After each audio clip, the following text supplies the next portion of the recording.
নমস্কার, আপনারা শুনছেন বলতে হবে নিউজ ইন্ডিয়ার আজকের পডকাস্ট। নজর গুরুত্বপূর্ণ খবরগুলির দিকে।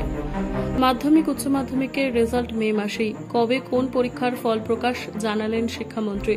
প্রায় 8 ঘন্টা পর সিবিআই দপ্তর থেকে বেরোলেন পার্থ ঘনিষ্ঠ সন্তু। বালুরঘাটের বালিতে এখন বাস্তুহারা কোদাল বেলচা। বিপ্লব চায় তৃণমূলী। পদ্মের সুকান্ত এগিয়ে ভোট অঙ্কে। উপনির্বাচন লড়বেন প্রাক্তন মুখ্যমন্ত্রী হেমন্তের স্ত্রী কল্পনা, জানালো ঝাড়খণ্ডের শাসক দল।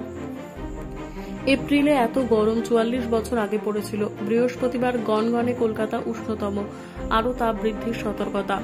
নিয়োগ দুর্নীতির ফসল ঘরে তুলতে পৃথক ভাষ্য লিখেছে রামবাম কংগ্রেস। কি ব্যাখ্যা শাসক তৃণমূলের?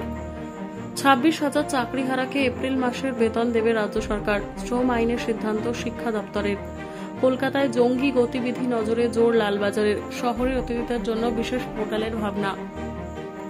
আদালতের সম্মানহানির অভিযোগ। মমতার বিরুদ্ধে আবেদন গ্রহণ করেও কি বলল কলকাতা হাইকোর্ট? এত কাজ করবে কে? এত ক্লাসই বা কে নেবে? নিয়োগ বাতিলের পর প্রশ্ন বহু স্কুলে। চাপে প্রধান শিক্ষকেরা।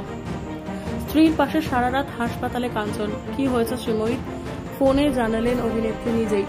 বাংলাদেশের ইতিহাসে বাঁধন। নারীদের পূর্ণ অভিভাবকত্ব প্রদানের পক্ষে রায় দেশের আদালতে।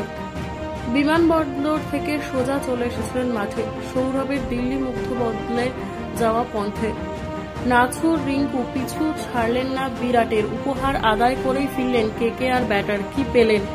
ইম্প্যাক্ট প্লেয়ার বিতর্কে এবার কেকেআরে। পাঞ্জাব ম্যাচের আগে এদিন মুখ খুললেন অলরাউন্ডার।